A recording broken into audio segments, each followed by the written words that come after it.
When the bones begin to whisper and the mirror forgets your name, the truth of people becomes clearer than the morning sun. Let me tell you, in your old age, peace is not a luxury, it's your right. They don't knock, they never do.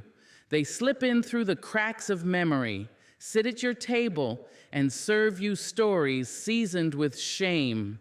You'll know them by the sigh in their voice, the pause that waits for your apology, the way they say, "If only you had," and expect you to fold beneath the weight of their unfinished sentences. In your old age, guilt arrives in soft shoes, not always loud, not always cruel. Sometimes it comes dressed as love. It will wear the face of a cousin, the voice of a grown child, the hands of someone who once knew you well enough to hurt you. They will remind you of what you didn't do, not what you survived, not what you carried, not what you sacrificed, but what you missed. One birthday, one phone call, one moment when your hands were too full and your heart too heavy to answer a need they didn't even voice until years later. The guilt whisperer is dangerous not because they yell, but because they whisper long enough for you to think their words are your own. And let me tell you, if you are not careful, you will begin to apologize for living your life. You will begin to regret the hours you gave to working 2 shifts just to keep the lights on, the nights you spent alone so your children could sleep in a home and not a shelter, the dreams you buried in silence so someone else could rise. They don't care about your truth, not really. What they want is not your story. They want your sorrow. They want to drape it over their shoulders like a robe and walk around as if your pain gives them purpose. You weren't there, they'll say. And never once will they ask where you were. Not in the factory, not in the kitchen, not in the hospital with aching knees, or at the bus stop in the rain. You were there, just not where they wanted you to be. And now they want you to wear that absence like a noose. But I tell you today, you do not owe anyone your guilt. You see, guilt is a cage that keeps you in yesterday while today passes by unnoticed. It is a thief of sunsets and soft mornings. It steals the music from your laughter and replaces it with apologies. But you, my dear, have earned your joy. You have bought it with blood, with silence, with nights of hunger and years of compromise. Let them come with their rehearsed grievances and curated memories. Let them sit down with their list of your supposed sins. But you sit taller. You meet their gaze, not with defense, but with clarity, because you know who you were. You know what it took. You know how you bent yourself backward for a world that often met you with closed doors and silent mouths. You are not perfect. No one asked you to be. And if they did, they lied. You were human, and being human is not a crime that requires a lifelong sentence of shame. There are those who confuse sacrifice with absence, who measure love by presence alone and forget that love can also look like discipline, like distance, like late nights spent praying when you had nothing left to give. They want you to regret. But regret cannot build what was never understood, and guilt cannot heal what was never fully seen. Some will accuse you of forgetting, but it is they who forget. They forget the meals made from nothing, the clothes sewn from scraps, the songs hummed at midnight when your child cried and no one else came. They forget that you gave when you had little and forgave when you had even less. They forget, and then they ask for penance. But you remember. And now in your old age, when your hands tremble not from fear, but from the grace of years well spent, you must not allow their whispers to undo your silence. Peace is not a passive thing. It must be chosen. And sometimes, to keep peace, you must put your foot down on the throat of guilt and say, no more. You do not owe them your pain. You do not need to shrink before their revisionist history. Your life is a testament, not a trial. Your days are a poem, not a punishment. So when they come again, and they will, with soft sighs and sharp looks, with phrases wrapped in care that bite like nettles, you smile and you say, I remember who I am, and that, my love, will be enough. Let them whisper. You are no longer listening. They don't always come looking like villains. No, the joy thief wears many faces, some familiar, some fond, some you once trusted to hold your heart without bruising it. They step into your home, into your day, into your spirit, not with fists raised, but with words dipped in vinegar, eyes that measure you, lips that curl just enough to say, why are you so happy? They never ask it out loud. That would be too bold. No, they say it in glances, in tone, in the way they sit too stiff in your softness, too heavy in your light. They are allergic to ease, offended by your contentment.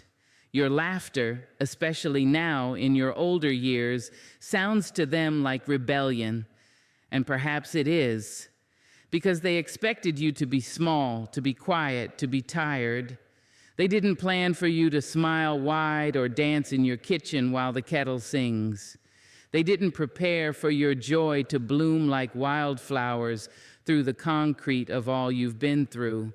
And when you laugh, really laugh, when you let that sound rise from the deepest part of you like a song finally remembered, oh, it rattles them, it confronts them. Because your joy is proof that survival was not the end of your story, that you didn't just endure, you emerged. They can't stand that, so they come to dim you, bit by bit. A comment here, a sigh there. They ask how you can be so carefree with everything going on in the world, as if joy ever meant you didn't care, as if smiling is an insult to sorrow. They don't understand that joy, especially now, is not ignorance, but resistance. It is you refusing to let bitterness age you more than time already has. They ask what you're so dressed up for, and you say, myself, and that unsettles them. They expect joy to come from outside, a person, a prize, a permission, but yours is an inside job, born of years spent loving people who didn't stay, losing things you thought you couldn't live without, crying alone in silence and then wiping your face and opening the door to the world again. You made joy from scraps. You stitched it together like a quilt from every laugh you earned through pain. But the joy thief doesn't want to know that. They want to believe your happiness is shallow, a performance, a phase, a foolishness. Because if your joy is real, then their bitterness is a choice. And they're not ready to face that. So they belittle what they can't understand. You're too old to be acting like that, they say. Aren't you supposed to be slowing down? No, you are not here to fade quietly. You are not the background in someone else's drama. You are not an afterthought in your own story. You've waited too long, sacrificed too much, cried too deeply to let someone come now in your season of soft light and earned peace and turn off the music in your soul. See, they think you need permission, that because you have wrinkles now, you must also have regret, that because your hair is gray, your days must be dull. But you are a fire kept warm, not dying. You are a song that never lost its rhythm, only its dancers. And now you're dancing alone, and it is beautiful. So when the joy thief comes, you must know them. You must recognize the way they lean in only to take, the way they cannot clap when you win, the way they always find a cloud in your sunny sky. You speak of your garden, and they talk about weeds. You mention a kind neighbor, and they reply with a story of betrayal. You say, life feels good lately, and they say it won't last. They think they are wise. They mistake pessimism for preparation, but wisdom doesn't scowl at joy. It honors it. Wisdom knows that after all the nights you've held yourself together in the dark, you deserve to throw your head back and laugh in the light. Wisdom claps when you smile, even with broken teeth. Sometimes the joy thief is someone you love. That makes it harder. You want them to be happy with you. You invite them into your peace, but they walk through your serenity like it's a battlefield. They carry their own storms, and instead of finding shelter in your calm, they open their umbrellas and complain it might rain. You cannot heal them by shrinking yourself. You cannot save them by silencing your laughter. Your joy is not medicine for those who refuse to swallow truth. And joy, true joy, will not survive in a room full of resentment. So leave the door open, but don't dim the lights. Let them walk in if they can handle it. Let them leave if they cannot. Because here's what you must remember. You earned this. You built this piece from rubble. You found your joy not in spite of your life, but because of it. Every smile is a survivor's song. Every laugh is a small revolution. You wear your joy like silk, not loud, not boastful, but undeniable. And no one, no matter how clever or close, has the right to take it from you. Let them call it silly. Let them call it soft. Let them misunderstand. That is not your burden. Your only duty now is to keep the fire lit, to hum your tunes, to wear your colors, to water your plants, to drink your tea and savor your days. Let joy echo in your home, even if no one else claps, because this is the reward for not giving up. Let no one take it from you. They arrive like old friends. They smile like they come in peace, their hands open, their voice warm, their presence familiar. And maybe they are old friends. Maybe they're kin. Maybe they know your favorite color or remember your birthday. But the moment they sit down beside you, they begin their digging. Not into the present, not into your peace, not into the garden you've planted with such care, but into your past, your wounds, your oldest scars. They come with questions that look like curiosity, but feel like excavation. Do you remember when he left? What happened between you and your sister? Did it ever stop hurting? They don't ask to understand. They ask to stir. They ask to unearth the things you've spent decades learning to live with, trying to rise above. They bring up the names you've forgiven, the faces you finally blurred, the tragedies that nearly broke you but didn't, and they want details. Oh, come on, they say, laughing. You can tell me, and maybe you do, because there's something in you that still wants to be heard, something in you that believes someone finally wants to hold your story with care. But no, the memory digger does not hold, they collect.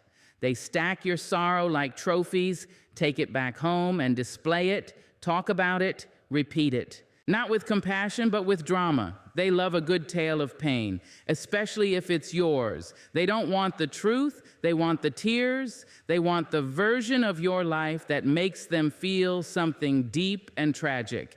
Not to heal with you, but to feed on the emotion. They want to see your eyes glass over. They want your voice to tremble. It makes them feel useful, maybe even powerful. Maybe it distracts them from their own silence. And sometimes they're clever. They don't go straight for the heart. They begin gently. You were always so strong, they say. I just wonder how you managed after he died. Or, you must have cried so much when your child moved away. And it seems innocent enough. But you see, they're not here to admire your strength. They're here to disassemble it. They poke and prod and pull until your past is bleeding on the table again, and they're sitting there like a surgeon who has no intention to close the wound. You can see it in the way they lean forward when the story gets sad, how their voice softens not with empathy, but anticipation. They wait for the moment your breath catches, the moment the memory grips you too tightly. That's when they feel they've done something. That's when they smile, satisfied, as if digging up your grief is a kind of intimacy. But it is not. It is intrusion. And in your old age, you must learn the difference, because your memory is not a museum for the curious. It is not a tour for the uninvited. Your sorrow is not performance art. What you lived, what you survived, deserves reverence, not review. And you do not owe anyone a retelling of your pain simply because they ask. The memory digger cannot find joy in the now, So they fish through your yesterday for something raw, something sharp, something that stings. They do not come with flowers, they come with shovels. And if you let them, they'll dig until you are buried in memories you had long put to rest. Sometimes the digging makes you question yourself. You wonder, did I really let it go? Why do I still cry when I talk about it? But pain that is no longer dominant can still echo. That doesn't mean it rules you. That doesn't mean you owe it oxygen every time someone's curious. Some things hurt and always will, but hurting doesn't mean broken, and revisiting doesn't mean healing. Healing, after all, is not a performance. It's not something you prove with stories. It's something you live in quiet mornings, in deep breaths, in laughter without explanation. And some of your greatest healing happened when no one was watching. But the memory digger doesn't care about those chapters, the peaceful ones, the strong ones. They don't ask about the day you finally slept through the night or the moment you looked in the mirror and saw beauty again. They skip over those pages. They want the heartbreak, not the rebuilding. But let me tell you something. Not every part of you must be shared. Not every memory is public domain. Some things are yours and yours alone. And guarding them is not secrecy, it's sovereignty. You have a right to say, that's not a story I feel like telling. You have a right to smile and change the subject. You have a right to protect your peace from those who want to poke at it like it's some puzzle they can piece together. Because what they call curiosity, you feel as intrusion. What they call caring, you feel as pressure, and you are not wrong. It took you years to bury certain memories under the shade of forgiveness, under the soil of growth, and now you water your life with joy. You sit in sunlight, you drink your coffee slowly, you talk to the birds, you hum when you cook, and that is sacred. When the memory digger shows up, they act like they're looking for truth, but often they're looking for drama, for discomfort, for emotional currency. And that's not healing, that's hunger, and you don't have to feed it. Let them be uncomfortable with your silence. Let them sit in the awkward pause when you don't give them what they came for. Let them find someone else's past to pry into. You've already lived yours. You've already carried it far enough. If someone cannot sit with you in the now, they do not deserve the privilege of your then. You are not required to revisit every ache for someone else's entertainment. You are not a diary to be read aloud. You are not a confession booth for someone craving secondhand sorrow. And if you ever feel your peace shaking, your spirit retreating, your breath tightening at the sound of their voice saying, "Tell me again what happened," know that you are allowed, absolutely allowed, and to say, "No, your memories are yours." Not all of them are for sharing, and some were meant to stay buried, not because they don't matter, but because you do. They don't knock, they assume. They don't ask, they expect. They come into your life not with grace, but with grabby hands and a heart too closed to notice the weight they leave behind. The taker with no thank you does not arrive in a storm. No, they slip in during the quiet seasons. When you have finally made peace with your pace, when you've learned to live gently, they find the softness in you, and instead of honoring it, they exploit it. They remember your kindness, not as something precious, but as something permanent, like a tap that never runs dry. They think because you once gave without hesitation, you must forever do so. They mistake your generosity for obligation, your warmth for weakness. And the worst part, they never say thank you, not once, not with their words, not with their actions, not even with the silence that says, "I see what you did for me." They take again and again, a ride here, a favor there, money, time, space, energy. And every time they take, they grow more entitled. They start to build their comfort on your effort. They carve out convenience from your patience. And when you pause, when you so much as hesitate, their tone changes, their eyes narrow. Suddenly, your boundaries feel like betrayal. They don't just want your help, they want your help without acknowledgement. They want to be served without gratitude. They want you to make their lives easier while yours bends, breaks, and bleeds. And still, they'll act as if it's just what you do, as if you owe them. You might tell yourself they don't know better, that they're struggling, that they don't mean harm. But harm doesn't always come wrapped in cruelty.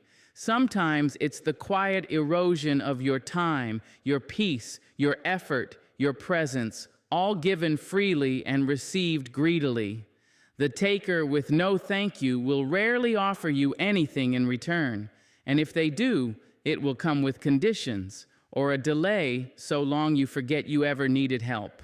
They are the ones who forget your birthday but expect a gift on theirs. They borrow and never return. They call only when something needs fixing, lifting, buying, softening.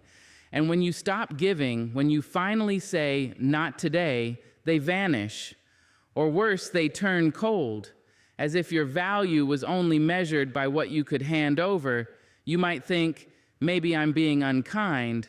That's how they work. They train you to feel guilty for choosing yourself, but your worth is not in your utility. Your value does not diminish when you stop overextending. There is a kind of person who feeds off your effort, but never nourishes you in return.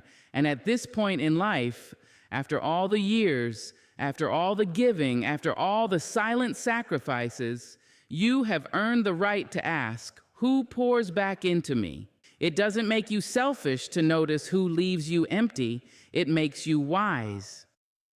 The taker with no thank you is not just a user. They are a mirror showing you where you have confused love with service, compassion with self-erasure.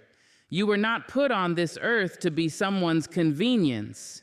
You are not a well to be drained dry. You are not the forever caretaker for people who refuse to carry anything for themselves. There will always be people who see your goodness as something to consume. But you must protect it like something sacred, because it is. Your time, your love, your patience, your presence, they are not infinite and they are not free. You can still give, yes, but not without measure, not without pause, not without receiving even a sliver of kindness back. A thank you costs nothing, yet means everything. And the absence of it is not just rude, it's revealing. It tells you that they believe your giving is their right. And that is the moment you must remember it is not. It is a privilege to be cared for. It is a blessing to be loved.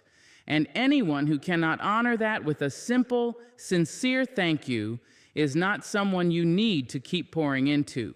The world will not fall apart if you close the door to the ungrateful. But your spirit might if you keep letting them in. So stand tall. Pour your love where it can bloom, not where it evaporates. Give, but not to the point of depletion. Help, but not at the cost of your peace. And most of all, never forget, your kindness is a gift, not a guarantee. They say the words with ease. I love you.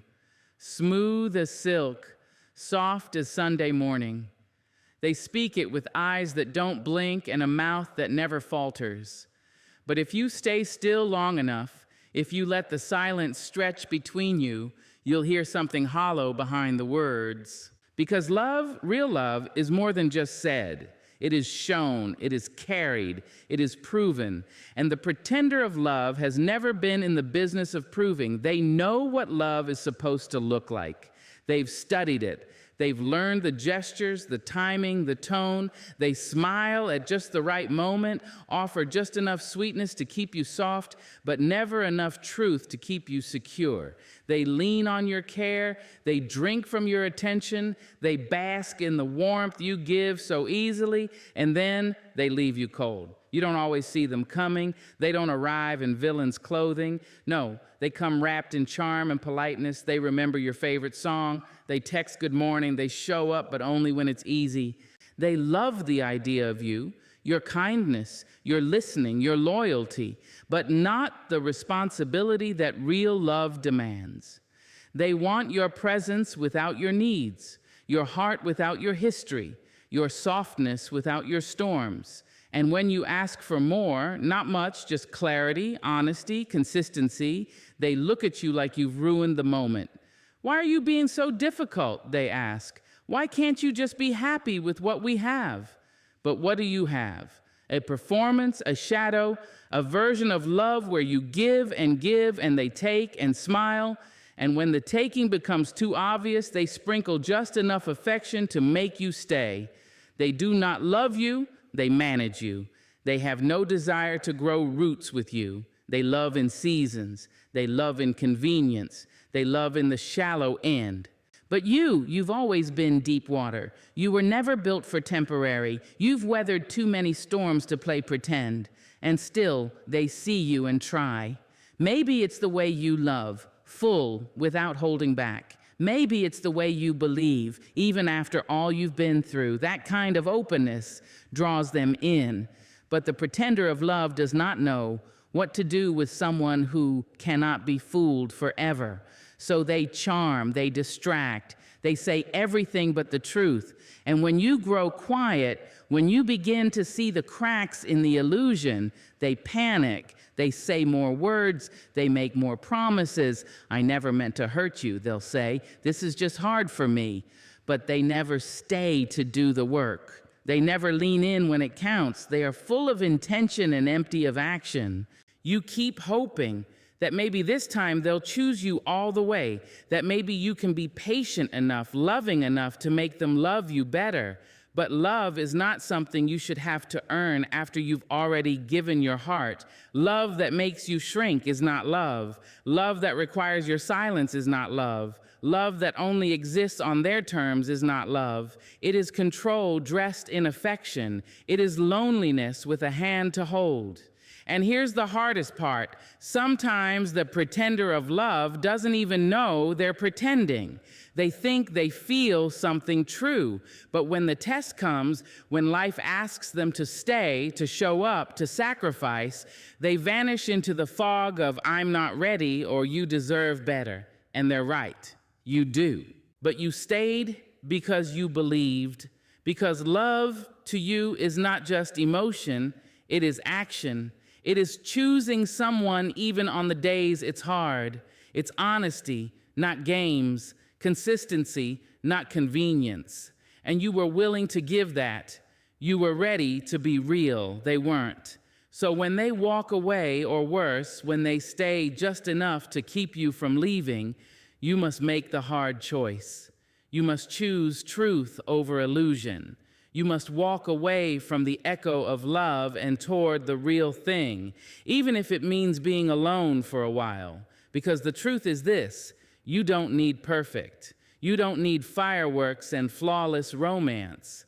But you do need real. You do need someone whose love is rooted, not rehearsed, who shows up on the hard days, who doesn't just say, I love you, but builds a life around proving it. Let the pretender go. Let the charm fade. Let the silence come. Because after the quiet, after the ache, after the long nights wondering if it was your fault, you'll feel it. The lightness, the peace, the steady knowing that you were never asking for too much. You were just asking the wrong person. You've walked through deserts, oceans, and storms. You have loved and lost and risen. This stage of life is not a time to explain, to shrink, or to bend. It is the season to bloom in stillness, to gather your light, to sip your morning tea in peace. So close the door, not in anger, but in grace. Because the ones you avoid now are the ones who would have buried your spirit before your body even grew tired. And you, my dear, were never meant to go out dim.